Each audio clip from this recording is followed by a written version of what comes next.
eti osan to call say no osan twa ba say na sa time bucket no asensen ho say e na etwa aso say ti driver ni de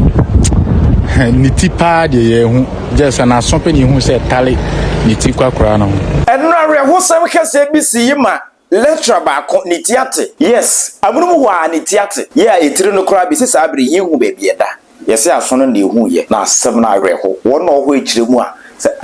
nipa nyare na okwaku enti na sa small car no de fa na so no okay ya papa na wawu no ne ba na awu no e be fa na so no na omo so omo di sa car no na chi enti e ba de sa no na do be fa sa car we so nti car we no fa so akata ya de opem no fa so ofa car no so ofa car no bo no okay na maniti ete akwanhia hodo a ekoso ususu se de be nkura na wo se Ghana mampani ya na se Ghana pani fo ye National Road Safety Authority for there na also omo ye omo de beto dwa se Voxy I was say omo agile so omo using as commercial vehicles we dey nya Voxy na cause ye but over speeding and na cause ye na afi wrongful overtaking and na cause ye nya ne den for adwen channel 2 we are now subscribe ye Ghana News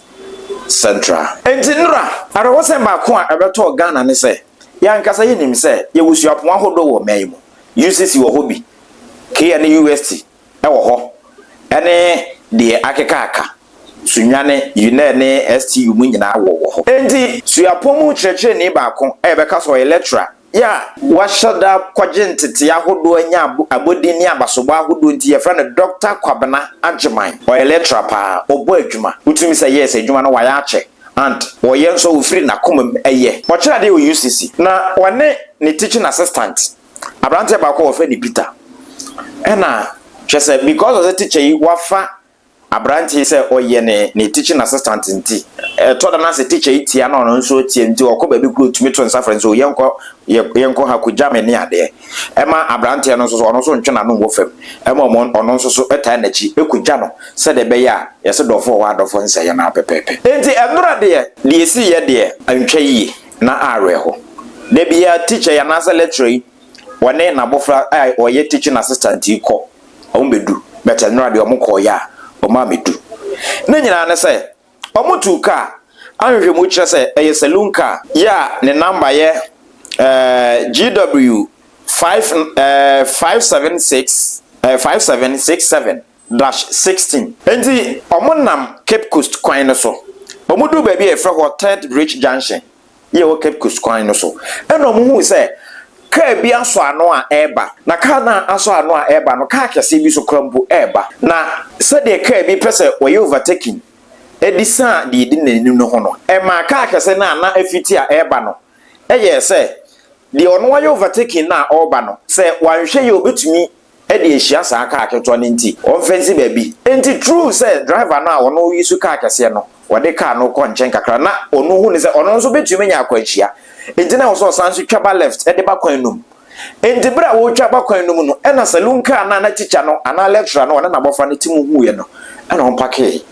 se de car no si ba ne de anhwa e betumi e de ohaw biaba e na mogina nchen enti omogina nchen na car kese na eba na imagine car kese etesa na eco speed na speed na eco no so esanso e won no ma e heavy egu ni jolenim enti bro besi kwan no mu apena chura na sign so eden no enti eden no baby ana lecturer no aye fe no Dr. Kwabena Agyemang wone ne teaching assistant aye fe ne Peter omapaki omoka no eho na chura ne koye na ekotwa car no so ana se ekofa so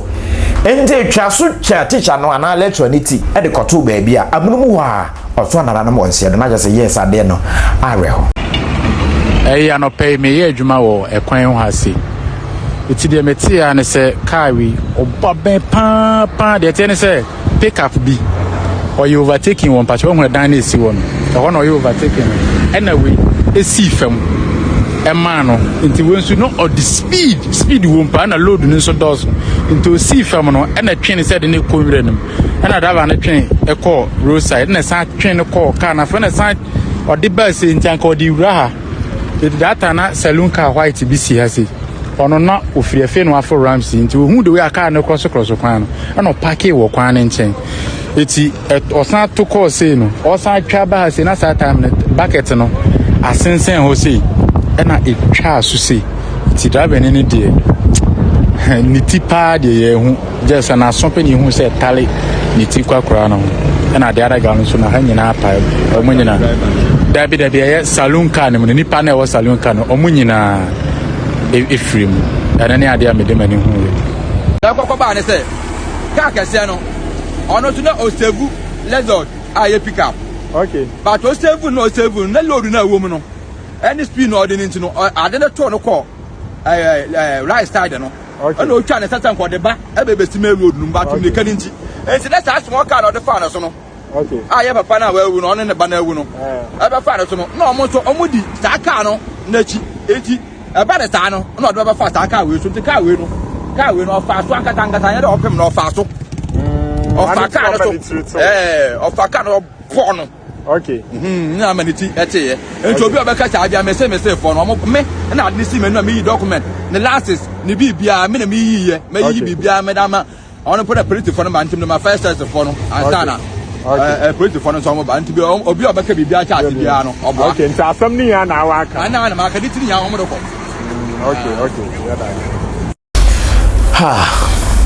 ayi sa pepepe na ade no ekoyeye enti isi aye kasa ide UCC wahre okuni ni baako a oye lecturer a wo friend Dr. Kwabena Agyemang enye UCC nko na ahre Ghana ma nyina ya ahre ade because ye nuanom ye ma ye busuafo na kwaje ntete free lecturer yinse ya wato na won se do ya obi ba ono nso so kwa kwaje ntete wenya lecturer o sua bibia free ne ho ono nso ato na wonse do and overspeeding voice ya say air cause accident bebre ba e kunku nipa bebre no hwemu kire say wrongful overtaking and overspeeding eno na cause accident no ema nipa bi mu wu ema bi no so kra didi dem and cars ahodo nso ho a eko eye overspeeding and wrongful overtaking ebi ne de cause ya letray wone na bofre ato na wonse do National Road Safety Authority ususu say anabombe na also mutu edefa overspeeding ho because ye hwe nipa dodo akwanhye kuomo afi nkoa yenu half ye ntwenduru baabi afi na ye komemu wo hwe akwanhye a ekum nipa asa ade no are ho enti anamom tuo ben ono se mpanifo tufa we hu ebebo abomode afo adwenkyere to wi subscribe Ghana News Central emra ben krompo na uze omo de ba ebeboa amasa overspeeding ne wrongful overtaking ya chenkafo ne ya ekunkum nipa no etumi atwa yeso Ghana mountain ne mro no so nsema hodo nam so adaroma ebi no enti ne rade UCC lecturer baako Dr. Kwabena Agyemang wane ni P ni teaching assistant ya ofre ni Peter otoa nananam wonse do o Cape Coast Council baby ofre ho Third Bridge Junction ana chesa asem no eni enyan